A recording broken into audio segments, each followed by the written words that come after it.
सूत्रों के मुताबिक पिटाई कांड में स्वाति मालीवाल ने दर्ज कराई शिकायत। दिल्ली पुलिस पहुंची थी स्वाति के घर। 4 घंटे तक रहे दिल्ली पुलिस के अफसर। सूत्र बता रहे हैं एफआईआर भी अब हो सकती है। प्रतापगढ़ रैली में प्रधानमंत्री नरेंद्र मोदी का राहुल गांधी के खटाखट वाले बयान पर करारा प्रहार। का अमेठी से गए रायबरेली से भी जाएंगे। रायबरेली की जनता इन्हें घर भेजेगी खटाखट। पीएम मोदी ने इंडिया गठबंधन पर बड़ा हमला करते हुए कहा कि 4 जून के बाद इंडी गठबंधन टूट जाने वाला है। हार के बाद बलि का बकरा खोजा जाएगा। दिल्ली के चांदनी चौक में एक जनसभा में शिवराज सिंह चौहान ने राहुल गांधी पर कसा तंज। कहा राहुल बाबा के रहते कांग्रेस को दुश्मनों की जरूरत नहीं। ममता बनर्जी का विवादित बयान। कहा नंदीग्राम विधानसभा चुनाव में हुई थी बेईमानी, आज नहीं तो कल वो जरूर लेंगी बदला। पंजाब के पूर्व सीएम चरणजीत सिंह चन्नी ने बीजेपी और आम आदमी पार्टी पर हमला बोल दिया। कहा 2 साल से बीजेपी और आम आदमी पार्टी ने मेरे पीछे लगाई एजेंसियां। पंजाब में भी शराब घोटाले की बात कर दी। कांग्रेस अध्यक्ष मल्लिकार्जुन खड़गे ने पीएम मोदी पर निशाना साधते हुए कहा कि हम 70 साल के काम की लिस्ट दे देंगे। आपने 10 साल में क्या काम किया उसका हिसाब दो। अखिलेश यादव का अजीब बयान। कहा पहले पैरासिटामोल की 500 mg से बुखार उतर जाता था, अब 650 mg से भी बुखार नहीं उतर रहा है। इसमें बीजेपी ने घोटाला किया है। शिवसेना के शिंदे गुट पर बरसे आदित्य ठाकरे का बागी विधायकों के लिए मातोश्री के दरवाजे हमेशा के लिए बंद। बीजेपी के साथ गठबंधन को बताया नामुमकिन। रूस में 5वीं बार राष्ट्रपति बनने के बाद बीजिंग पहुंचे पुतिन। यूक्रेन से जंग में चीन से समर्थन और power of Siberia pipeline project मुख्य एजेंडा।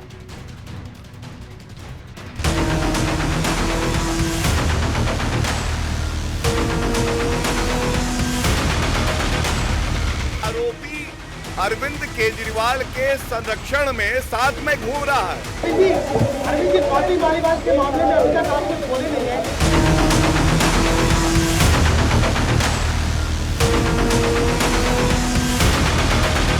कांग्रेस चाहती थी कि 15% बजट मुसलमानों के लिए अलग से आवंटित हो जाए।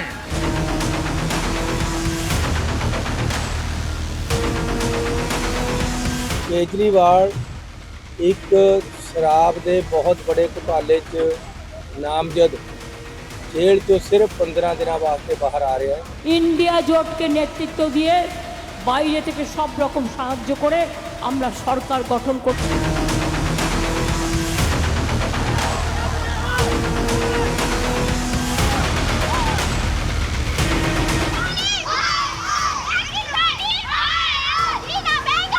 मोदी जी भारत को कश्मीर लाके देगा, यही हमारा संकल्प है।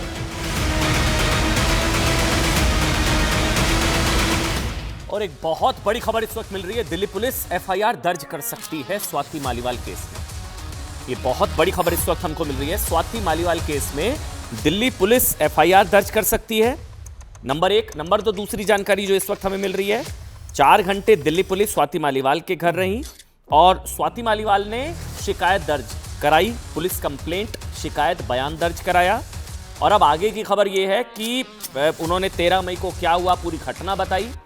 और अब जो बड़ी खबर है कि एफआईआर, दिल्ली पुलिस जल्द एफआईआर दर्ज कर सकती है। मतलब संभवतः विभव कुमार की मुश्किलें बहुत बढ़ सकती हैं या बहुत बढ़ने वाली हैं।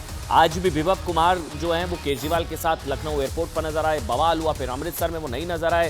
क्या हुआ क्या नहीं हुआ, अरविंद केजरीवाल से सवाल पूछा। बीजेपी कह रही है कहां पर रहे थे केजरीवाल। मालीवाल पर सवाल, कहां पर रहे थे केजरीवाल, क्या हुआ क्या नहीं समझ नहीं आ रहा। लेकिन अब एक बड़ी खबर इस वक्त हमको मिल रही है कि एफआईआर दर्ज कर सकती है Delhi police. FIR Swati Maliwal case में, क्योंकि आरोप बहुत गंभीर हैं। सीएम हाउस, शीश महल के अंदर स्वाति मालीवाल से अभद्रता।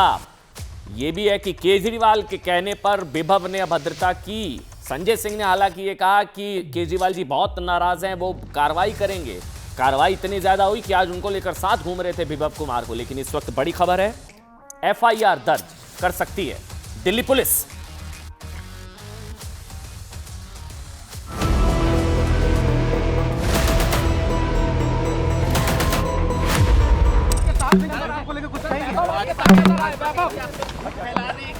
अरविंद जी क्या कहेंगे अरविंद जी? आरोपी अरविंद केजरीवाल के संरक्षण में साथ में घूम रहा है।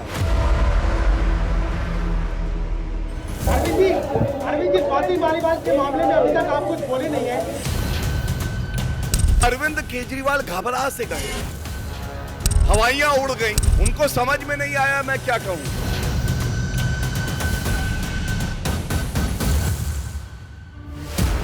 अरे उससे ज्यादा जरूरी और चीजें भी हैं, कागज हम निकाल लिए। महिला सम्मान जरूरी नहीं है क्योंकि लड़के हैं, लड़कों से गलती हो जाती है। आम आदमी पार्टी हमारा परिवार है, पार्टी ने अपना रुख साफ कर दिया है। भ्रष्टाचार की बोतल में महिला सम्मान का दम घोट के शराब परोस रहे थे। मैं हमेशा महिलाओं के साथ ही खड़ी रहती हूँ, चाहे किसी भी पार्टी की हो। स्वाति मालीवाल जी को पिटवाया जा रहा था तो सुनीता केजरीवाल जी आदेश दे रही थी कि इनको मारा जाए, पीटा जाए। तो अंदरूनी मामला है आप पार्टी का, तो अंदरूनी मामला है आप पार्टी का। अच्छा, वैसे सिरसा जी अलग ही थ्योरी लेकर आए कि सुनीता पिटवा रही थी स्वाति को, मतलब वो अलग ही अजब गजब थ्योरी लेकर आए हैं। मनजिंदर सिंह सिरसा, उनके पास पता नहीं कहाँ से जानकारियाँ पहुँच रही हैं, उनके कौन से सोर्सेज हैं। वो अजीब दावा कर रहे हैं, अजब गजब दावा। वो कह रहे हैं कि सीएम हाउस में जब पीटा जा रहा था स्वाति मालीवाल को तो सुनीता केजरीवाल पिटवा रही थी। अब पता नहीं कौन कौन से दावे हैं। बहरहाल FIR हो सकती है, मगर इस चीज़ को ऐसे समझिए, इधर अखिलेश यादव ने कहा कि ये मामला जो है इससे भी और गंभीर मुद्दे हैं। केजरीवाल के सामने अखिलेश यादव ने कहा कि इससे भी ज़रूरी मुद्दे हैं, ये कहा। और आज शाम होते होते शिकायत दर्ज करा दी है स्वाति मालीवाल ने। पिछले 3 दिन से आम आदमी पार्टी की राज्यसभा सांसद स्वाति मालीवाल का पिटाई कांड देश की सबसे ट्रेंडिंग खबर है, सबसे ट्रेंडिंग। हर कोई जानना चाह रहा है क्या हुआ शीश महल के अंदर। कपिल जो बीजेपी के नेता है वो कह रहे हैं शीश महल नहीं शोषण महल है, वो पता नहीं क्या क्या आरोप लग रहे हैं भाई। केजरीवाल के शीश महल में उनके साथ क्या हुआ, वो कहाँ हैं, सेफ है नहीं है, अब तो खैर अब पता लग गया। वो पुलिस उनके पास गई, उनका बयान दर्ज कराया, कंप्लेंट उन्होंने अब करा दी है। अब आप समझ लिए आगे क्या होगा, पूरी खबर आपको दिखाएंगे। लेकिन आज की ना सबसे बड़ी तस्वीर, आज की सबसे वायरल वीडियो सबसे पहले आज आपको दिखाते हैं। ये तस्वीर ध्यान से देखिएगा, ये तस्वीरें लखनऊ की हैं, जहां आज क्या हुआ। ये जो तस्वीर है, दिल्ली के मुख्यमंत्री अरविंद केजरीवाल और यूपी के पूर्व CM Akhilesh Yadav joint press conference कर रहे थे। इस दौरान पत्रकारों ने स्वाति मालीवाल पर सवाल पूछ लिया। ये देखिए आप बॉडी लैंग्वेज से अरविंद केजरीवाल की। अब उनको शायद एक्सपेक्ट नहीं था, केजरीवाल के सामने स्वाति पर सवाल पूछ लिया। केजरीवाल से सवाल पूछ लिया, लेकिन स्वाति मालीवाल पर जवाब देने की बजाय अरविंद केजरीवाल इधर उधर, देखिए अब इधर देखने लगे। इधर संजय सिंह बैठे थे, उधर ये देखिए हैंड मूवमेंट देख रहे हैं आप, इधर ये माइक इधर सरका दिया, माइक उधर सरका दिया, वो पीछे होके बैठ गए आराम से। अब स्वाति पर सवाल पूछ लिया, अब अगल बगल झांकने लगे। ये देखिए पहले तो हल्का थोड़ा सा शेक भी किए, शायद वो बीजेपी कह रही है, वो घबरा गए थे, कहाँ उठे केजरीवाल, कि स्वाति पर सवाल पूछ लिया। फिर एक तरफ जो है संजय जी बैठे थे, आप जवाब दीजिए, दूसरी तरफ जो है वो बैठे थे हाँ अखिलेश यादव कि आप जवाब दीजिए। अखिलेश यादव बोलने लगे, फिर संजय जी कह रहे मैं जवाब देता हूँ। फिर सवाल पूछा गया, फिर उन्होंने जवाब देने के बजाय माइक को अलग कर दिया, माइक को सरका दिया। ये सारी तस्वीरें ध्यान से देखिए। शायद अरविंद केजरीवाल की इस चुप्पी को भांपते हुए समाजवादी पार्टी के अध्यक्ष अखिलेश यादव मैदान में, मैं जवाब देता हूँ। अखिलेश यादव ने केजरीवाल की ओर से सवाल टालने की कोशिश की।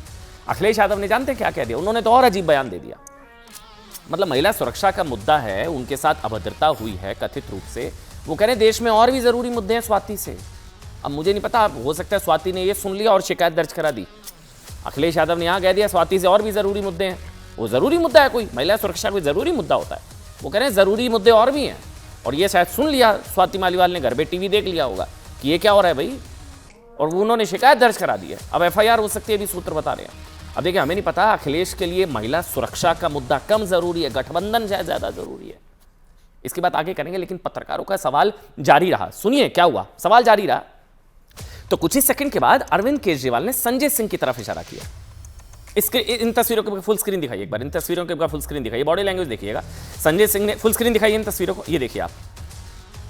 फिर इधर उधर झांकने लगे कि हाँ वो बोल रहे हैं, फिर माइक उधर कर दिया, फिर संजय सिंह की तरफ उन्होंने कर दिया। आखिरकार संजय सिंह ने जवाब तो दिया, लेकिन स्वाति मालीवाल पर नहीं, बल्कि वो स्वाति के जवाब में मणिपुर और रेवन्ना की बात करने लगे। इस दौरान सबकी नजर सिर्फ अरविंद केजरीवाल की बॉडी लैंग्वेज पर टिकी रही। केजरीवाल के इस वीडियो पर बीजेपी ने भी रिएक्शन दे दिया कि भाई, और कहा कि स्वाति मालीवाल का सवाल आते ही वो कांपने लगे, अरविंद केजरीवाल कांपने लगे। चेहरा देखिए, उनके चेहरे की हवाइयां उड़ गई बकौल बीजेपी। भाई आप लोग तय करें, हम नहीं उसमें कुछ कह सकते क्योंकि पॉलिटिकल मामला है। हवाइयां उड़ी नहीं उड़ी है हमें कैसे पता लगेगा। बीजेपी कह रही है चेहरे का रंग उड़ गया, हवाइयां उड़ गई, कांपने लगे, हाथ पीछे कर लिया, मतलब ऐसे जैसे गला सूख जाता है ऐसे किया, चेहरे पर हवाइयां उड़ गई, उड़ने लगी। घबरा कर उन्होंने माइक जो है अखिलेश यादव की ओर जो है बढ़ा दिया, खुद पीछे होकर बैठ गए, चुप, बोलना ही नहीं इस मुद्दे पर। आपको इन तस्वीरों में क्या लगा, क्या दिखा, ये आप तय करिए। लेकिन इस दौरान स्वाति के सवाल पर चुप्पी साधे केजरीवाल की तरफ से मौजूद नेताओं ने क्या कहा, हुआ क्या था, पूरा प्रकरण है, एक बार आपको सुना देते हैं। जो पूरा विजुअल दिखाया, पूरा बयान सुनिए आप। उससे ज्यादा जरूरी और चीजें भी हैं, कागज हम निकाल लिए हैं। भाजपाई किसी के सगे नहीं है, ये है कि भाजपाई किसी के सगे नहीं है, और भाजपाई झूठे मुकदमे लगाने वाला गैंग है। आम आदमी पार्टी हमारा परिवार है। पार्टी ने अपना रुख साफ कर दिया है और मैं चाहता हूं जितने विषय मैंने आपके सामने रखे हैं, देश के प्रधानमंत्री और भारतीय जनता पार्टी को जवाब देना चाहिए।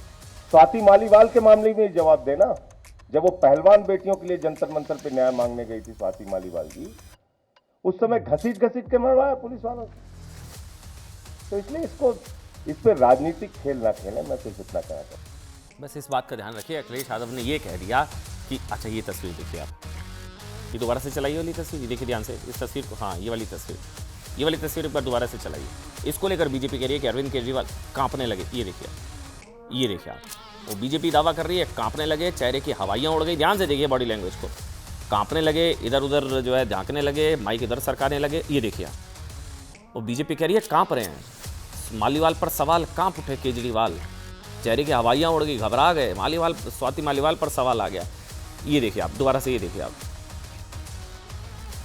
और ये बिल्कुल वही मोमेंट है जब स्वाति मालीवाल पर सवाल पूछा गया और एकदम से इधर हाथ किया, उधर हाथ किया, माइक उधर सरकाया। और इन्हीं तस्वीरों को लेकर जो है बीजेपी दावा कर रही है कि भाई कांप रहे थे, कांप उठे केजरीवाल। देखिए सवाल स्वाति मालीवाल के साथ बदसलूकी का था, जवाब इससे हट कर दिया गया, रेवन्ना, मणिपुर, सब कुछ।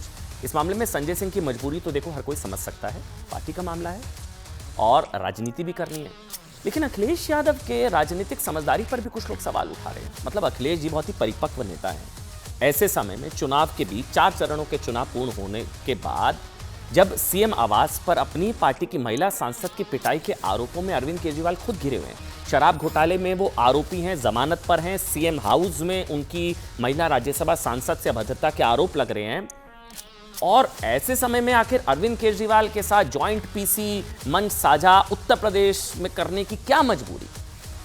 मतलब अब अखिलेश यादव को उत्तर प्रदेश में केजरीवाल बहुत बड़ा फायदा पहुंचा सकते हैं, वो हमें नहीं पता, क्योंकि अखिलेश जी बहुत, अब इसलिए कुछ लोग कह रहे हैं अखिलेश की टीम में शायद मोदी के लोग हैं, उनको ये सुझाव दिया, किसने दिया कि केजरीवाल जी के साथ पीसी करिए आप। वो पहले से वो आरोपों में घिरे हुए हैं। मतलब सवाल है कि क्या, अच्छा एक और सवाल कि क्या किसी महिला का अपमान भी किसी का अंदरूनी मामला हो सकता है, किसी पार्टी का अंदरूनी मामला, इंटरनल मैटर है।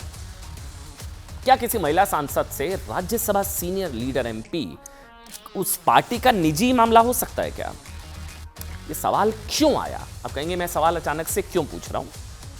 2 बयान आपको सुनाते हैं। अगर कहीं भी अत्याचार हो रहा है, कुछ भी गलत होता है, तो हम उन्हीं के साथ खड़े हैं। मैं हमेशा महिलाओं के साथ ही खड़ी रहती हूँ, चाहे किसी भी पार्टी की हो। दूसरा, आपने कहा कि आम आदमी पार्टी आपस में डिस्कस करेंगे, वो उनके नेता हैं तो वो आपस में निर्णय लेंगे, ये उन पर है। ये तो अंदरूनी मामला है आप पार्टी का, ठीक है ना। तो आप प्रज्वल के बारे में भी तो सोचिए ना, उसके बारे में क्यों नहीं बयान देते आप? वो जेडीएस का अंदरूनी मामला, वहां तो आप चुप हो।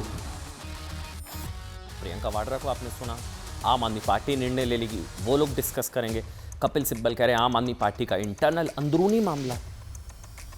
महिला से अभद्रता, महिला सुरक्षा किसी पार्टी का अंदरूनी मामला, गठबंधन जरूरी या महिला सुरक्षा? ये 2 बयान महिलाओं को लेकर कांग्रेस की सोच और सच को बताने के लिए ना काफी है। लड़कियों, लड़ सकती हूं की बात करने वाली कांग्रेस नेता प्रियंका वाड्रा और उसी कांग्रेस परिवेश में पले बड़े और फिलहाल समाजवादी पार्टी के सांसद कपिल सिब्बल की सोच महिलाओं को लेकर कितनी समान है और कितना सम्मान है। दोनों के लिए एक महिला का अपमान सामाजिक शर्म ना होकर अंदरूनी मामला है, ये तो अंदरूनी मामला है और इसको लेकर सवाल उठाए जा रहे हैं कि किस तरह की टिप्पणी जो है की गई है। अब आपको ना कुछ और तस्वीरें दिखाते हैं और वो भी लखनऊ से है।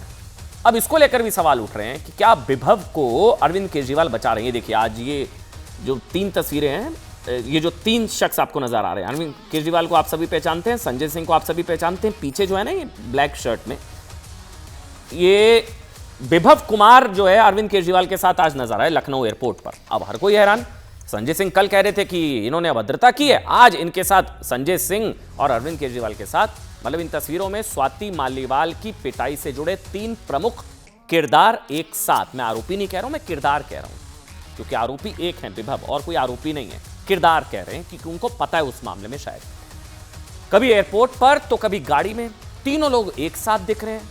एक किरदार दिल्ली के मुख्यमंत्री अरविंद केजरीवाल जिनके सरकारी आवास पर स्वाति ने मारपीट का आरोप लगाया। दूसरा किरदार संजय सिंह जो आम आदमी पार्टी के पहले और इकलौते नेता हैं जिन्होंने माना कि स्वाति के साथ सीएम आवास में सीएम के पीए विभव कुमार ने अभद्रता की। तीसरा सबसे अहम किरदार विभव कुमार जी जिन पर खुद आरोप है कि उन्होंने स्वाति मालीवाल के साथ अभद्रता की, कुछ लोग कह रहे हैं पिटाई कर दी। अच्छा तस्वीरें क्यों हैं? क्योंकि संजय सिंह ने जानते क्या कहा था, कल हमने सुना है कि स्वाति के साथ सीएम के पीए ने सीएम हाउस में विभव ने जो है अभद्रता की और सीएम केजरीवाल बहुत नाराज हैं, अरविंद केजरीवाल बहुत नाराज हैं विभव से। जल्दी इस मामले में वो एक्शन लेने जा रहे हैं, सख्त कार्रवाई करने जा रहे हैं। अब देखिए ना विभव से केजरीवाल जी कितने नाराज हो गए, इतने नाराज हो गए कि दिल्ली से लखनऊ विभव को साथ ले गए। मीडिया के कैमरे में लखनऊ एयरपोर्ट की तस्वीरें, कितने नाराज हैं अरविंद केजरीवाल जी। देखिए विभव से, उनके साथ ट्रैवल कर रहे हैं, दिल्ली से लखनऊ लेके जा रहे हैं। फिर लखनऊ से बताया कि जब वो पीसी कर रहे थे फिर वो गाड़ी में बाहर वेट करते रहे, वो गाड़ी में बैठे रहे। पंजाब जाने के लिए जब वो गाड़ी में बैठे तो विभव उस गाड़ी में पहले से अरविंद केजरीवाल बहुत नाराज है अरविंद केजरीवाल जी विभव से। आप समझ रहे हैं, वो एक्शन लेना चाह रहे हैं और एक्शन लेने जा रहे हैं। अब एक्शन तो वहां हो रहा है साहब, स्वाति मालीवाल ने कंप्लेंट करा दी है, संभवतः एफआईआर हो सकती है। केजरीवाल की इस नाराजगी को देखकर आप वैसे अब ये भी हमको खबर मिल रही है कि अमृतसर में हालांकि विभव गायब हो गए। अमृतसर, लखनऊ में दिखे, अमृतसर में वो नहीं दिखे साथ में। ऐसे में आपको ये समझना जरूरी है कि इस पूरी खबर के मायने क्या है और इन तस्वीरों और बयानों के जरिए क्या मैसेज दिया जा रहा है। मतलब सीएम अरविंद केजरीवाल और पीए विभव कुमार लखनऊ में साथ क्यों? क्या इसका मतलब यह है कि अरविंद केजरीवाल क्या विभव को बचा रहे हैं? सवाल उठेगा ना। कल तक कह रहे एक्शन लेंगे, बहुत नाराज हैं, अब साथ में। और स्वाति के साथ विभव की अभद्रता को क्या वो गलत नहीं मानते? बदसलूकी, अभद्रता। दूसरा सवाल, स्वाति के सवाल पर केजरीवाल मौन क्यों है? वो तो बहुत गुस्से में है, वो चुप क्यों है? वो तो महिला सुरक्षा का मामला है। क्या वो कुछ छिपाने की कोशिश कर रहे हैं या जानबूझकर स्वाति के साथ पिटाई के मुद्दे को अवॉइड कर रहे हैं? तीसरा सवाल, ध्यान से सुनिएगा, स्वाति केस में विपक्ष आम आदमी पार्टी के साथ क्यों है? मतलब क्या विपक्ष भी पॉलिटिक्स कर रहा है इस मसले पर? क्या बीजेपी पॉलिटिक्स कर रही है? क्या इंडी गठबंधन के लिए चुनाव जीतना महिलाओं के सम्मान से ज्यादा है? और क्या महिला सुरक्षा विपक्ष का सिर्फ हथकंडा, सिर्फ चुनावी हथकंडा है? और आखिर में आज की तीसरी तस्वीर 13 मई से स्वाति मालीवाल को इंसाफ दिलाने की लड़ाई लड़ रही बीजेपी महिला मोर्चा की टीम आज स्वाति मालीवाल के घर पहुंची। इस दौरान उन्होंने ज्ञापन के जरिए स्वाति के साथ खड़े रहने की बात की। ये वो जो ज्ञापन सौंपा गया है, ये हम स्वाति मालीवाल में बड़ी खबर राष्ट्रीय महिला आयोग से आ रही है जिसने दिल्ली के सीएम अरविंद केजरीवाल के पीए विभव कुमार के खिलाफ समन जारी कर दिया। बयान सुनाते हैं आपको। और एक तस्वीर सामने आई, ये आपसे साझा करें। ये अरविंद केजरीवाल के साथ विभव कुमार, इन पे तो आरोप लगे हैं। मतलब अच्छा, आरोपी अरविंद केजरीवाल के संरक्षण में साथ में घूम रहा है और वो समाजवादी पार्टी के हेडक्वार्टर में भी दिखाई दिया साथ में। स्वाति मालीवाल जी को बुरी तरह से मारा गया, पीटा गया, उनको बालों से पकड़ कर बाहर खींचकर फेंका गया और ये सब कुछ खुद सुनीता केजरीवाल जी खड़े होकर करवा रही थी। मैं बड़ी जिम्मेवारी के साथ बोल रहा हूं, यही कारण है कि वैभव के ऊपर कोई अरविंद केजरीवाल जी कार्रवाई कभी भी नहीं कर सकेंगे। खबर आज की सबसे बढ़िया, अखिलेश यादव जी ने इधर कहा कि स्वाति मालीवाल से जरूरी मुद्दे हैं, संभवतः स्वाति जी ने सुन लिया, उन्होंने कंप्लेंट दर्ज करा दिया। अभी 2, 3, 4, 84 घंटे से चुप थी स्वाति मालीवाल। देखिए, महिला सुरक्षा और महिला सम्मान पर राजनीति के डबल स्टैंडर्ड के बाद आज का सबसे बड़ा सवाल है कि देश के बजट का बंटवारा, सुनिएगा, जरूरत के आधार पर होना चाहिए या धर्म मजहबी आधार पर। धर्म मतलब मुस्लिम बजट, क्या देश के बजट का हिंदू मुसलमान के आधार पर बंटवारा होना चाहिए? योजनाओं का इतने % इसको योजना का फायदा मिलना चाहिए, होना चाहिए क्या? यह सवाल इसलिए क्योंकि कल प्रधानमंत्री नरेंद्र मोदी ने कांग्रेस पर एक बहुत बड़ा आरोप लगा दिया था, खुलासा भी किया, कह सकते हैं, कि कांग्रेस धर्म के आधार पर बजट बांटना चाहती है। बकौल प्रधानमंत्री नरेंद्र मोदी कि बजट का 15% मुसलमानों को आवंटित करना चाहती थी कांग्रेस। अब ये बहुत बड़ा खुलासा, बहुत बड़ा दावा।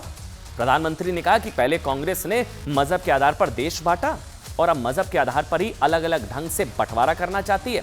मुस्लिम बजट, मतलब बजट आता है ना, वो तो देश का बजट होता है ना, और मुस्लिम बजट का आरोप प्रधानमंत्री ने लगा दिया कि कांग्रेस की कोशिश थी बजट का 15% माइनॉरिटी मतलब मुसलमानों, प्रधानमंत्री ने बोला मुसलमानों को एलोकेट करने की, आवंटित करने की। मुस्लिम बजट के इस आरोप को सुनकर हर कोई हैरान था। प्रधानमंत्री ने कहा कि वो बजट का हिंदू मुसलमान में बंटवारा नहीं होने देंगे और धर्म के आधार पर आरक्षण नहीं होने देंगे। तुष्टीकरण की बहुत ही खतरनाक कोशिश। प्रधानमंत्री के इस बयान के बाद कांग्रेस ने क्या कहा कि मोदी हर बात में हिंदू मुसलमान करते हैं, ये कांग्रेस ने कहा। लेकिन सवाल जानते हैं क्या है कि मोदी हिंदू मुसलमान करते हैं या हिंदू मुसलमान करने नहीं देते हैं? फर्क समझ रहे हैं आप? मोदी हिंदू मुसलमान करते हैं जो विपक्ष कह रहा है, या हिंदू मुसलमान करने नहीं देते हैं? धर्म के आधार पर बजट का विभाजन करने नहीं देते हैं, संसाधनों के धार्मिक बंटवारे की कोशिश करने नहीं देते हैं, वोट जिहाद की कोशिश करने नहीं देते हैं। मतलब मोदी ना हिंदू मुसलमान करते हैं ना करने देते हैं, और शायद इसी वजह से देश में कुछ लोग मोदी से बहुत चिढ़ते हैं। पहले आपको कल प्रधानमंत्री का एक बयान सुना दीजिए पहले, जिसमें उन्होंने कहा कि कांग्रेस देश के बजट को भी धार्मिक आधार पर बांटना चाहती थी। इसके बाद प्रधानमंत्री के कांग्रेस के इस मुस्लिम बजट वाले दावे को लेकर एक बहुत बड़ा खुलासा हम लोग करने जा रहे हैं। मनमोहन सिंह का बयान दिखा देंगे, बात ही खत्म हो जाएगी। चलिए सुना दीजिए एक बार प्रधानमंत्री नरेंद्र मोदी का बयान। उन्होंने कहा अब बजट होगा हिंदू बजट, मुस्लिम बजट।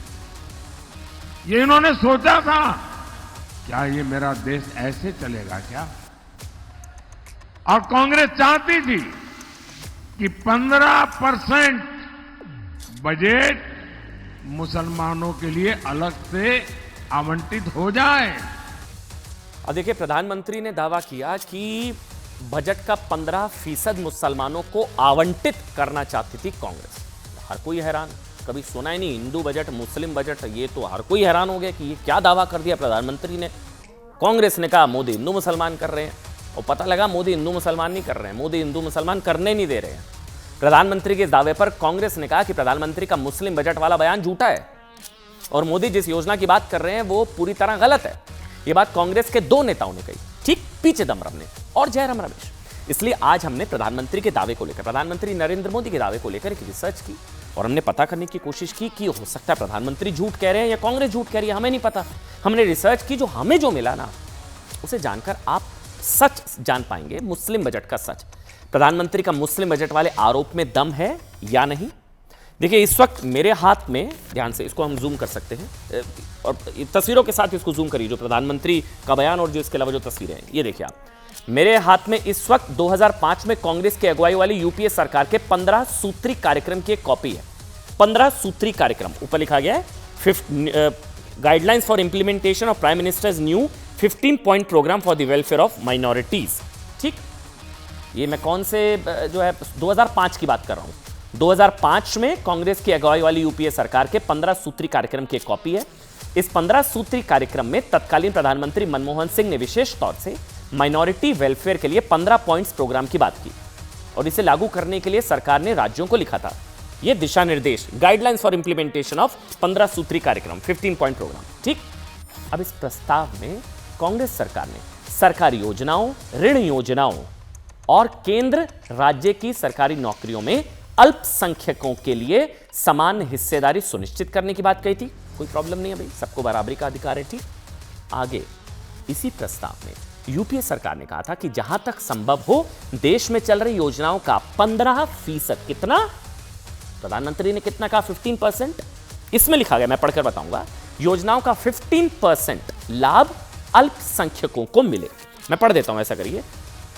इसमें लिखा है, it also provides that wherever possible 15% of targets and outlays under various schemes, इसको जूम कर दीजिए, under various schemes should be earmarked for minorities. ये मोदी ने जो दावा किया, क्या मोदी सही थे? मोदी ने कहा कि 15% बजट का मुसलमानों के लिए आवंटित करना चाह रही थी। अब ये जो 15 पॉइंट प्रोग्राम जो 2005 में जो राज्यों को गाइडलाइन दी गई थी, उसमें लिखा गया है कि जहां तक संभव हो, wherever possible 15% of targets, जो टारगेट है उसका 15% और आउटलेज अंडर वेरियस स्कीम, अलग अलग योजनाओं का 15% जो है, should be earmarked for minorities. अब ये तो इसमें लिखा हुआ है साहब, अब मोदी सही नहीं थे या सही थे, आप लोग तय करें।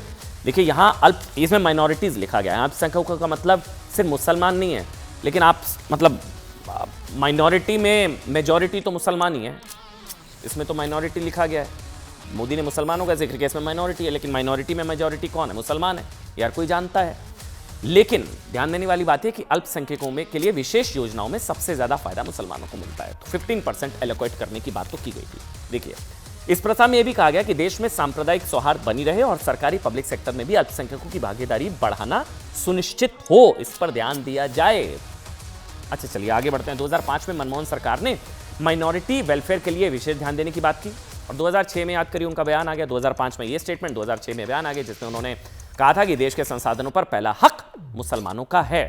वो तो कहा था, अल्पसंख्यकों का है। यानी मनमोहन सिंह का ये बयान अचानक नहीं आया, तो 2006 का बयान अचानक नहीं था साहब, उसकी देखिए 2005 का ये बयान था, उसकी एक स्क्रिप्ट पहले से तैयार की गई थी 15% वाली। मनमोहन के इसी बयान से ठीक 1 महीना पहले सच्चर कमेटी की रिपोर्ट आई थी, जिसमें बताया गया कि मुस्लिमों की हालत दलितों से भी खराब है, और इसी के बाद मनमोहन सिंह ने सरकारी और प्राइवेट क्षेत्र की नौकरियों में अल्पसंख्यक वर्ग की उचित हिस्सेदारी की चर्चा छेड़ी।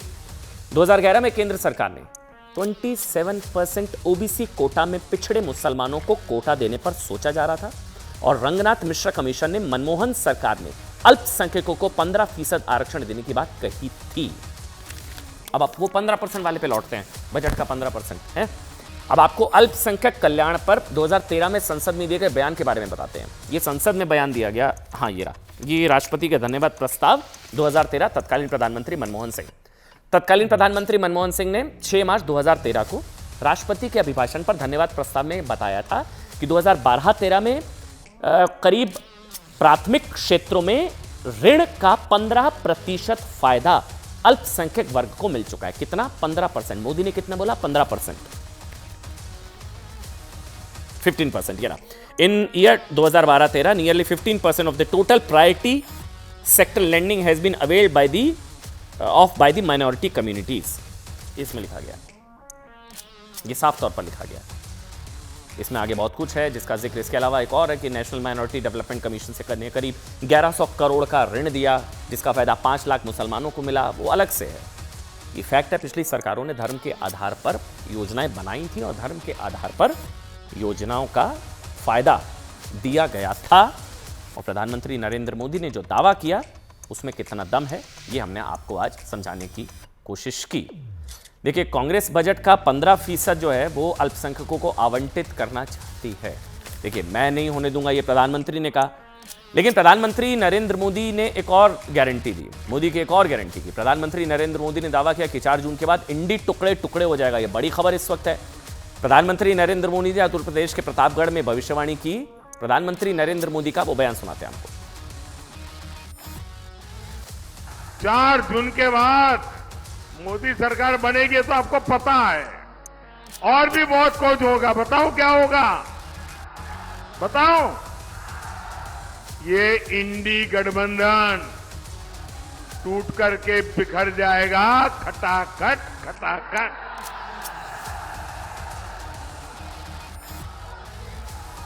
पराजय के बाद बलि के बकरे को खोजा जाएगा। खटाखट खटाखट। और शहजादे, चाहे वो लखनऊ वाले शहजादे हो या दिल्ली वाले, ये शहजादे गर्मी की छुट्टियों पर विदेश निकल जाएंगे। खटाखट खटाखट। और एक बड़ी खबर इस वक्त आ रही है, स्वाति मालीवाल का बयान आ गया है। ये 84 घंटे बाद स्वाति मालीवाल ने चुप्पी तोड़ी है अपनी। स्वाति मालीवाल का पहला बयान, उन्होंने अपनी चुप्पी तोड़ी। उन्होंने कहा कि मेरे साथ जो हुआ बहुत बुरा हुआ था। ये बड़ी खबर है स्वाति मालीवाल का, मैं पढ़ देता हूं उनका बयान। उन्होंने कहा है कि मेरे साथ जो हुआ वो बहुत, ये पढ़ लीजिए, बहुत बड़ी खबर है क्योंकि 84 घंटे बाद आखिरकार चुप्पी तोड़ी है स्वाति मालीवाल ने 3 दिन बाद। उन्होंने कहा कि मेरे साथ जो हुआ वो बहुत बुरा हुआ था। मेरे साथ हुई घटना पर मैंने पुलिस को अपना स्टेटमेंट दिया है। मुझे आशा है उचित कार्रवाई होगी। पहले तो वो कह रही है मेरे साथ बहुत बुरा हुआ था। पहले उन्होंने कहा कि मेरे साथ बहुत बुरा हुआ था। मेरे सहयोगी आनंद मेरे साथ जुड़ चुके हैं। आनंद, आपके पास आ रहा हूँ, मैं ट्वीट पहले बता देता हूँ उन्होंने क्या किया है। मेरे साथ हुई घटना पर मैंने पुलिस को अपना स्टेटमेंट दे दिया है। मुझे आशा है उचित कार्रवाई होगी। पिछले दिन मेरे लिए बहुत कठिन है और कठिन रहे हैं। जिन लोगों ने प्रार्थना की उनका धन्यवाद। जिन लोगों ने कैरेक्टर एसेसिनेशन करने की कोशिश की, ये बोला कि दूसरी पार्टी के इशारे पर कर रही है, भगवान उन्हें भी खुश रखे। देश में चुनाव चल रहा है, स्वाति मालीवाल जरूरी नहीं, देश के अहम मुद्दे जरूरी हैं। बीजेपी वालों से खास गुजारिश है इस घटना पर राजनीति ना करें। आनंद तिवारी मेरे सहयोगी इस वक्त फोनलाइन पर मौजूद हैं। आनंद, ये तो अब तो एफआईआर ही होगी। वो तो कह रही है बहुत बुरा हुआ, कंप्लेंट भी दर्ज करा दी, अब तो मतलब एफआईआर ही होगी। आनंद जी देखिए, बिल्कुल अमन, बहुत जल्द दिल्ली पुलिस पूरे मामले में एफआईआर दर्ज करने जा रही है। आईपीसी के कई सेक्शन के तहत एफआईआर दर्ज होगी, जो दिल्ली पुलिस के सूत्र बता रहे हैं।